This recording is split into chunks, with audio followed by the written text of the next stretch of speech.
ಈಗ ಹುಟ್ಟು ನೀವು ಹೇಳಿದ್ರಿ ಆಕ್ಚುಲಿ ನಮ್ಮ ಕೈಯಲ್ಲಿದೆ, ಸೋಲ್ಗೆ ಗೊತ್ತಿರುತ್ತೆ. ದೇಹಕ್ಕೂ ಮೀರಿದಂತಹ ಒಂದು ಬುದ್ಧಿವಂತಿಕೆ, ಸೂಪರ್ ಇಂಟೆಲಿಜೆನ್ಸ್ ಸೋಲ್ಗೆ ಇರುತ್ತೆ. ಸೊ ಸಾಮಾನ್ಯವಾಗಿ ನಾವೆಲ್ಲರೂ ಆಡು ಮಾತಲ್ಲಿ ಹೇಳ್ತೀವಿ ಹುಟ್ಟು ನಮ್ಮ ಕೈಯಲ್ಲಿಲ್ಲ, ಆದ್ರೆ ಸಾವಂತೂ ಖಚಿತ ಇದೆ. ಆದ್ರೆ ನಾವು ಯಾರನ್ನ ಮದ್ವೆ ಆಗ್ತೀವಿ ಅದು ನಮ್ಮ ಕೈಯಲ್ಲಿದೆ ಅಂತ. ಇನ್ನ ಕೆಲವರು ಹೇಳ್ತಾರೆ ಇಲ್ಲ, ಸೋಲ್ಮೇಟ್ಸ್ ಅಂತ ಒಂದು ಕಾನ್ಸೆಪ್ಟ್ ಇರುತ್ತೆ, ವಿಧಿ ಬರಹ ಅನ್ನೋದೊಂದಿರುತ್ತೆ. ಹುಟ್ಟೋದು ನಮ್ಮ ಕೈಯಲ್ಲಿ ಇಲ್ಲ, ಆದ್ರೂ ನಾವು ಯಾರನ್ನ ಮದ್ವೆ ಆಗ್ತೀವಿ ಅನ್ನೋದು ನಮ್ಮ ಕೈಯಲ್ಲಿ ಇದೆ. ಯೋಚನೆ ಮಾಡಿ ಬುದ್ಧಿ ಉಪಯೋಗಿಸಿ ನಾವು ಚೇಂಜ್ ಮಾಡ್ಕೋಬಹುದು ಅಂತ. ಈ ಕಾನ್ಸೆಪ್ಟ್ ಬಗ್ಗೆ ಹೇಳಿ, ಕಾನ್ಸೆಪ್ಟ್ ಆಫ್ ಸೋಲ್ಮೇಟ್ಸ್. ಇದು ನಾವು ರೀಇನ್ಕಾರ್ನೇಟ್ ಆಗಿ ಅವರಿಗೋಸ್ಕರ ಬರ್ತೀವಾ ಅಥವಾ ಹೇಗೆ? ಕೆಲವೊಂದ್ಸರಿ ಪಾಸ್ಟಲ್ಲಿ ನೋಡಿದಾಗ ಕರೆಂಟ್ ವೈಫೇನೆ ಮುಂಚೆನೂ ಇರ್ತಾರೆ.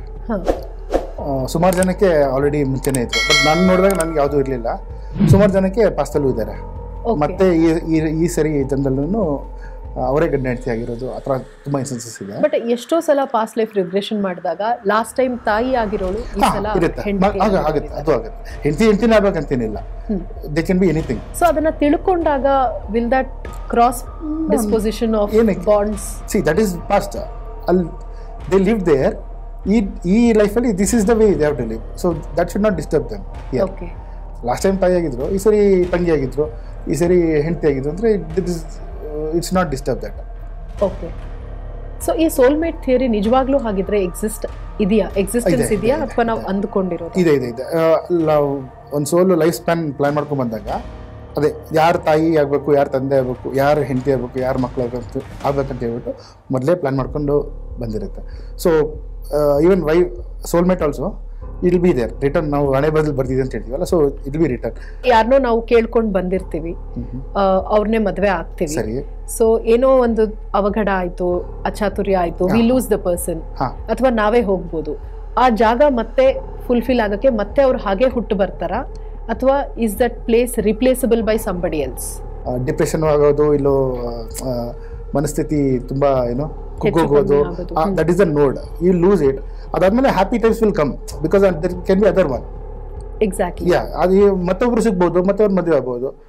But this person may come in the next. It can. So to fulfill its purpose. See, great conscious over there it is. ಬರ್ತಾರೆ. It can be.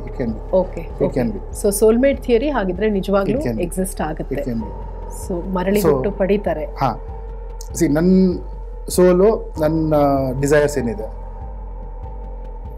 when I got married, that will be disturbed. So ಮದುವೆ ಆದಮೇಲೆ ನನ್ನ desires, ನನ್ನ soul desire, see my body is a transmitter for my soul. ನಾನು ಏನೇ ಒಂದು ಸಾಧನೆ ಮಾಡ್ಬೇಕಂತಿರ್ತೀನಿ, ಏನೇ ಇನ್ನೊಂದು ಮಾಡ್ಬೇಕಂತಿರ್ತೀನಿ. See I will be in one path. ಮದುವೆ ಆದಮೇಲೆ I have to cooperate with this one. This path may get slow down. Okay ಅಲ್ವಾ? It's kind of negative only. I say only 25% is good, 70% is disturbed. See, ನಮ್ಮ individual goals, ambitions, purpose, yes, if serve ಮಾಡುವಂತ same energy level ಸಿಕ್ಕಿದ್ರೆ okay. Right. If correct, this is the point. See, that person understands well the other person and cooperates well for your soul desires, your soul desires. ನಿಮ್ದು ಏನ್ ಮಾಡ್ಬೇಕಂತ ಇರುತ್ತೋ, ನಿಮ್ಮ activities ಏನು integrated ಇದ್ರೆ ಚೆನ್ನಾಗಿ ಹೊಂದ್ಕೊಂಡು ಹೋಗ್ತಾರೆ. She allows you and you allow them. So that's called mutual understanding. That's called the actual marriage. Yes. But not many times such things happen ಈಗಿರೋ ಪರಿಸ್ಥಿತಿಗಳಿಗೆ. ಈಗ ನಾವು ಮುಂದೆ ಏನಾಗಿ ಬೆಳಿಬೇಕು ಅನ್ನೋದನ್ನ, ಈಗ ಹೆಂಗೆ ಜ್ಯೋತಿಷ್ಯವನ್ನ ನೋಡಿ ಆ ಬ್ಲೂ ಪ್ರಿಂಟ್ ಇಟ್ಕೊಂಡು ಅಷ್ಟವರ್ಗವನ್ನ ನೋಡಿ, ಕುಂಡಲಿಯನ್ನ ನೋಡಿ, ಇವರು ಇಂಥದೇ ಆಗಬೇಕು ಫ್ಯೂಚರಲ್ಲಿ, ಇವರು ಡಾಕ್ಟರ್ ಆಗ್ತಾರೆ, ಇವರು ಇಂಜಿನಿಯರ್ ಆಗ್ತಾರೆ, ಇವರು ಒಳ್ಳೆ ಬಿಸ್ನೆಸ್ ಮೆನ್ ಆಗ್ತಾರೆ. ಅದೇ ರೀತಿ ನಮ್ಮ ಸೋಲ್ಗೂ ಒಂದು ಕರ್ಮ ಅನ್ನುವಂಥ ಒಂದು ಸಂಸ್ಕಾರ ಇರುತ್ತೆ, ಇಂಪ್ರಿಂಟ್ಸ್ ಇರುತ್ತೆ. ಸೋಲ್ಮೇಟ್ ಪ್ರೊಫೆಷನ್ ಅದೇ ತರ ಎಲ್ಲ ಬರ್ಕೊಂಡಿರ್ತಾರೆ. ಅವರು ವಿದ್ಯಾವಂತರಾಗ್ತಾರೋ ಇಲ್ವೋ, ಎಲ್ಲ everything will be in the life span. Okay. ಜಾತಕ ಎಷ್ಟೊಂದು ಜನರಿಗೆ ಗೊತ್ತಿರಲ್ಲ, ಎಲ್ಲೋ ಹಳ್ಳಿಯಲ್ಲಿ ಹುಟ್ಟಿರ್ತಾರೆ, ಬರ್ಸಿರಲ್ಲ. ಆವಾಗ ಪಾಸ್ಟ್ ಲೈಫ್ ರಿಗ್ರೆಷನ್ ಗೆ ಹೋಗಿ ಕೂಡ ಜಾತಕ ಯಾರು ಬರ್ಸಿಲ್ಲ ಅಂದ್ರೆ ಆ ಜಾತಕದ ಪ್ರಕಾರ ಆಗ್ತಾ ಇರುತ್ತೆ. ಅರ್ಥ ಆಯ್ತಾ? Past that person will carry the past life in his subconscious. ಅರ್ಥ ಆಯ್ತಾ? ಸೊ ಅಂಥವ್ರಿಗೆ ನಾವು ರಿಗ್ರೆಷನ್ ಥೆರಪಿ ಮಾಡಿದ್ರೆ ಈಸಿಯಾಗಿ, ಅಲ್ಲ ಅವಶ್ಯಕತೆ ಇದ್ರೆ ಮಾಡಬಹುದು, ಅವಶ್ಯಕತೆ ಇಲ್ಲ ಏನಕ್ಕೆ ಮಾಡ್ಬೇಕಲ್ವಾ? If they are not able to find ನನಗೆ ಇದಾಗ್ ಬರುತ್ತೆ ಅವಾಗ ಚೆಕ್ ಮಾಡ್ಬೇಕು. ಎಸ್ ಅವರು ಏನೋ ಪೊಲೀಸ್ ಆಗಬೇಕಾಯ್ತು, ಇಲ್ಲ ಡಾಕ್ಟರ್ ಆಗಬೇಕಾಯ್ತು, ಇಲ್ಲ ಟೀಚರ್ ಆಗಬೇಕಾಯ್ತು ಅಂತ ಒಂದು ಡಿಸೈರ್ ಇರುತ್ತೆ. ಸೊ ಆ ಡಿಸೈರ್ ಏನಾದ್ರು ಅಬ್ಸೆಕ್ಟ್ ಇದೆಯಾ, we have to check, we can check.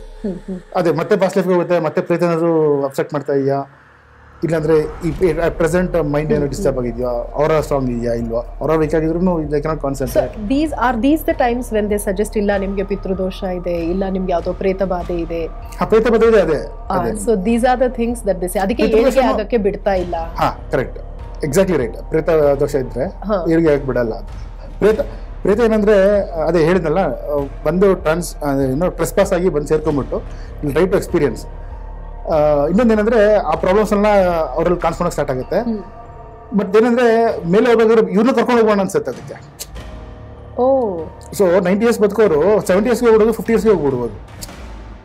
Problems ಜಾಸ್ತಿ ಆಗಿ, ಕಾಯಿಲೆ ಜಾಸ್ತಿ ಆಗಿ. So that is why that ಪ್ರೇತ ಅವ್ರ ಮುಕ್ತಿ ಕೊಡಿಸ್ಬಿಟ್ಟು ಇವ್ರ ಲೈಫ್ ಸ್ಪೆನ್ ಏನಿದೆಯೋ it has to come back to the plan. ಅರ್ಥ ಆಯ್ತಲ್ಲ ನಿಮ್ಗೆ? ಸೊ ಪ್ರೇತಗಳು ನಿಮ್ಗೆ ಯಾವುದೇ ಪ್ರೇತ ನಾನು ಮಾತಾಡ್ಸಿದ್ದೀನಲ್ವಾ, ಎಲ್ಲ ಪ್ರೇತಕ್ಕೂ ಅದೇ ಇರುತ್ತೆ. ನಾನು ಸತ್ತೋಗಿದ್ದೀನಿ, ಇದನ್ನು ಕರ್ಕೊಂಡು ಹೋಗ್ಬಿಡೋಕು ಅಂತ ಇರುತ್ತೆ. So they don't want to leave the body alone. ಇನ್ನು ಕೆಲವಲ್ಲಿ ಸೋಲ್ ಜೊತೆಲೆ ನಾಟ್ಬಿಟ್ಟು ಸಬ್ ಕಾನ್ಶಿಯಸ್ ಇದು ಗ್ರೇಟ್ ಕಾನ್ಶಿಯಸ್ಗೆ ಹೋಗ್ಬಿಡುತ್ತೆ, ಮತ್ತೆ ಊಟ ಬಂದ್ಬಿಡುತ್ತೆ, ಜೊತೆಗೆ ಬಂದ್ಬಿಡುತ್ತೆ ಒಂದ್ಸರಿ. ಆ ಥರ ಇನ್ಸ್ಟೆನ್ಸಸ್ಸು ಇದೆ. ಆ ಥರ ಇನ್ಸ್ಟೆನ್ಸು ಇದೆ. ಅಂದರೆ ಅದನ್ನ ರಿಲೀವ್ ಮಾಡಿಲ್ಲ ಅಂದರೆ ಇಟ್ ಮೇ ಕಂಟಿನ್ಯೂ. ಸೊ ಇದಕ್ಕೆ ರಿಪಿಟೇಟಿವ್ ಸಿಂಡ್ರೋಮ್ ಅಂತಾರೆ. ಮತ್ತೆ ಮತ್ತೆ ಒಬ್ರು ಯಾರಾದ್ರೂ ದ್ವೇಷ ಮಾಡಿ ಹೊರಸಾಯಿಸಿದ್ರೆ ಮತ್ತೆ ಇನ್ನೊಂದು ಜನದಲ್ಲಿ ಒಂದು ತಿರ್ಗಾ ರಿವೇಜ್ ತಗೊಳೋದು, ಇಟ್ ಗೋ ಆನ್ ಕಂಟಿನ್ಯೂ. ಇವಾಗ ಗಂಡ ಹೆಂಡತಿ ಆಗೋದು ಅಷ್ಟೇ, ಅವರು ಅಷ್ಟೇ, ನನಗೆ ಬೇಕು ಅಂತಂದಾಗ it will go repetitively. That is called repetitive syndrome ಅಂತಾರೆ. So it will go on. So everybody ಒಂದಲ್ಲ ಒಂದ್ಸಲ ತಿಳ್ಕೊಳ್ಳೇಬೇಕಾಗತ್ತೆ ನಮ್ಮ ಪಾಸ್ಟ್ ಏನು. Better at least to get experience ಮಾಡ್ಕೊಬೇಕು. You have to experience it. Okay. So ನಮ್ಮ ಕಲ್ಚರಲ್ಲಿ ನೀವೇ ಹೇಳೋ ಹಾಗೆ ಈ ಎಲ್ಲ ಸಮಸ್ಯೆಗಳಿಗೂ ಒಂದಷ್ಟು ರಿಚುವಲ್ಸಸ್ ಇದೆ, ಒಂದಷ್ಟು ಪ್ರಾಕ್ಟಿಸಸ್ ಇದೆ. So that we get out of this cycle. Repetitions ಇರ್ಬೋದು ಅಥವಾ ಏಳಿಗೆ ಆಗದೆ ಇರ್ಬೋದು. ಸೊ ಅದೆಲ್ಲದಕ್ಕೂ ರಿಚುವಲ್ಸ್ ಪ್ರತಿ ಒಂದು ರಿಲಿಜನ್, ಪ್ರತಿ ಒಂದು ಫೇತ್ ಅಲ್ಲೂ ಇದೆ. ಕಾರ್ಯಗಳನ್ನ ಮಾಡಿಸ್ತಾರೆ, ತರ್ಪಣಗಳನ್ನ ಬಿಡಿಸ್ತಾರೆ. ಸೊ ಈ ರೀತಿ ಸಂಸ್ಕಾರಗಳು ಕೂಡ ಇದೆ. ಷೋಡಶ ಸಂಸ್ಕಾರಗಳು ಮನುಷ್ಯನಿಗೆ ಇದೆ. ಹೆಸರಿಡೋದು, ನಾಮಕರಣ, ಅಥವಾ ಒಂದು ಗರ್ಭಾವಸ್ಥೆಗೆ ಇರುವಂತಹ ಒಂದು ಗರ್ಭ ಸಂಸ್ಕಾರ. ಸೊ ಲೈಫ್ ಲಾಂಗ್ ಮನುಷ್ಯ ಒಂದು 16 ಸಂಸ್ಕಾರಗಳನ್ನ, ಇಂಪ್ರಿಂಟ್ಸ್ ನ, ಕಲ್ಚರಲ್ ಹಾಗೂ ಸ್ಪಿರಿಚುವಲ್ ಬಿಲೀಫ್ಸ್ ನ ಸೋಲ್ಗೆ ಇಂಪ್ರಿಂಟ್ ಮಾಡುವಂತ ಪ್ರಯತ್ನ ಪಡ್ತಾರೆ ಇನ್ ಗುಡ್ ಬುಕ್ಸ್. ಮುಖ್ಯವಾಗಿ ನೋಡಿದ್ರೆ ನೀವು ಪ್ರೆಗ್ನೆಂಟ್ ವುಮೆನ್ಗೆ 7 months 9 monthsಗೆ ಬೇಬಿ ಶವರ್, ಸೀಮಂತ ಮಾಡ್ತಾರಲ್ವಾ? ಹೌದು. ಮಕ್ಕಳೆಲ್ಲ ಕೂರಿಸ್ಬಿಟ್ಟು ಸ್ವೀಟ್ ಎಲ್ಲ ಇಟ್ಟು ಮಕ್ಕಳು ಸ್ವೀಟ್ ತಿನ್ನಿಸಿ, she will be so happy that time. ನನ್ನ ಪರ್ಸನಲ್ ಎಕ್ಸ್ಪೀರಿಯನ್ಸ್ ಹೇಳ್ತೇನೆ. It can be everybody. That also is a type of healing. yes. So even baby will be very very happy inside. So ಮಕ್ಕಳೆಲ್ಲ ತಿನ್ನಿಸಿ, ಮಕ್ಕಳೆಲ್ಲ ನಗಾಡ್ಕೊಂಡು ಮುಂದೆ family she will hear, the baby will also here that. So ಮದುವೆ ಅನ್ನೋ ಸಂಸ್ಕಾರ ಕೂಡ ಅಷ್ಟೇ important ಆಗುತ್ತೆ, ವಿವಾಹ ಅನ್ನೋದು. So it gives a closure to the previous person, saying that accept new person in faith, in honour, to respect and to live with her. So ಅದು ಕೂಡ ಎಷ್ಟೋ ಸಲ ಮನಸ್ಸಿಗೆ ಏನೇ ಅಹಿತಕರ ಘಟನೆ ಹಿಂದೆ ಆಗಿದ್ರು, ವಿವಾಹ ಅನ್ನೋದು ಒಂದು ಸಂಸ್ಕಾರವಾಗಿ ಗುಡ್ ಇಂಪ್ರಿಂಟ್ಸ್ ನೇ ಕೊಡುತ್ತೆ. ಸೊ ಈ ಎಲ್ಲಾ ಪ್ರಾಕ್ಟಿಸಸ್ ಗುಡ್ನೆಸ್ ಹಾಗೂ ಪಾಸಿಟಿವಿಟಿಗೋಸ್ಕರ ಇರೋದು. ಬಟ್ ನಮ್ಗೆ ಗೊತ್ತಿರಲ್ಲ. ಸೊ ನಾವು ಮಾಡಿದ್ರೆ, ಅವೇರ್ನೆಸ್ ಇಂದ ಮಾಡಿದ್ರೆ, the more we live consciously. No, awareness ಇಲ್ದರೆ ಮಾಡಿದ್ರು ಇಟ್ಸ್ ರಿಚುವಲ್ ಅಲ್ಲಿ ಅಲ್ವಾ? ಅದ್ರ ಪಾಸಿಟಿವ್, ಅದ್ರ it will take it. Awareness ಇದ್ದು ಮಾಡಿದ್ರೆ ಸರಿ, ಮಾಡಿದ್ರೆ ಮಾಡಿದ್ರೆ ಒಳ್ಳೇದೇನೆ ಅಲ್ವಾ? It gives a closure to many things. So ಕೆಲವಾರು ಬಾರಿ ಕಾನ್ಸೆಪ್ಟ್ ಹೇಗಿರುತ್ತೆ ಅಂದ್ರೆ ಭಯ ಪಡೋದೇ ಹೆಚ್ಚು. People may come out of curiosity to understand what is past life regression. But ಹೀಲಿಂಗ್ಗೆ ಅಂತ ಬರೋರು ಕಡಿಮೆ ಆಗ್ತಾರೆ. Some people don't want to open up. Some people ಇಲ್ಲ, ಇದರಿಂದ ಇನ್ನೇನೋ ಆಗೋಗುತ್ತೆ, ಇನ್ನ ನಾವು ಟ್ರ್ಯಾಪ್ ಮಾಡ್ಬಿಡ್ತೀವಿ ಅನ್ನೋ ಭಯ. Cases physical problems like diabetes ಆಗಲಿ, ಇಲ್ಲಾಂದ್ರೆ ಇದು ಕ್ಯಾನ್ಸರ್, ಆಮೇಲೆ ದೊಡ್ಡ ದೊಡ್ಡ ಏನೋ ಡಿಸೀಸ್ ಇದೆಯಲ್ಲ ಅಂಥವ್ರೆಲ್ಲನೂ ಬರ್ತಾರೆ ಸುಮಾರು ಕೇಸ್ಗಳಲ್ಲಿ. ಅಂದರೆ ಕ್ಯಾನ್ಸರ್ ಫೈನಲ್ ಸ್ಟೇಟ್ ಇದ್ದಾಗ ಬಂದಾಗ it may be difficult.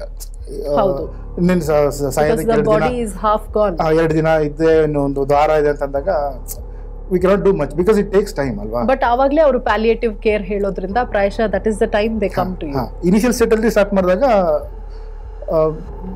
Will get good results. Maybe ಒಂದು 6 ತಿಂಗಳು ಇದೆ ಅಂತ ಹೇಳಿದಾಗ. ಬಟ್ ಎಷ್ಟೋ ಬಾರಿ ಕೆಲವರು ಎಷ್ಟು ಚೆನ್ನಾಗಿರ್ತಾರೆ ಅಂದ್ರೆ ಕೊನೆವರೆಗೂ ಗೊತ್ತೇ ಆಗಲ್ಲ. ಸೊ ಈ ರೀತಿನೂ ಮಾಡ್ಬೋದು. ಅದೇ ಹೇಳಿದ್ನಲ್ಲ, ಫಿಸಿಕಲಿ ತುಂಬ ಡ್ಯಾಮೇಜ್ ಆಗಿದ್ರೆ ಬೇಗ ರಿಕವರ್ ಆಗೋದು ಕಷ್ಟ ಅಲ್ವಾ? ಸೊ ಇಟ್ ಟೇಕ್ ಟೈಮ್ ಇದ್ರೆ ಮಾಡ್ಬೋದು, ಟೈಮ್ ಇಲ್ಲಾಂದ್ರೆ ಕಷ್ಟ ಆಗುತ್ತೆ. ಡಾಕ್ಟರ್. ಕಾರ್ಯಕ್ರಮಕ್ಕೆ ಆಗಮಿಸಿ ಇಷ್ಟೆಲ್ಲ ಉಪಯುಕ್ತಕರವಾದಂಥ ಮಾಹಿತಿಯನ್ನು ಹಂಚಿಕೊಂಡಿದ್ದಕ್ಕಾಗಿ ಧನ್ಯವಾದಗಳು. Thank you. ಧನ್ಯವಾದ. ವೀಕ್ಷಕರೇ, ಇದಾಗಿತ್ತು ಈ ಹೊತ್ತಿನ ವಿಶೇಷ ಆಯುಷ್ ಪಾಡ್ಕಾಸ್ಟ್ನ ಸರಣಿ ಸಂಚಿಕೆಗಳು. ಮತ್ತೊಂದು ಕಾರ್ಯಕ್ರಮದಲ್ಲಿ ನಿಮ್ಮೆಲ್ಲರನ್ನ ನಾನು ಮರಳಿ ಸಂಧಿಸ್ತೀನಿ. ಅಲ್ಲಿವರೆಗೂ ವಂದನೆಗಳು.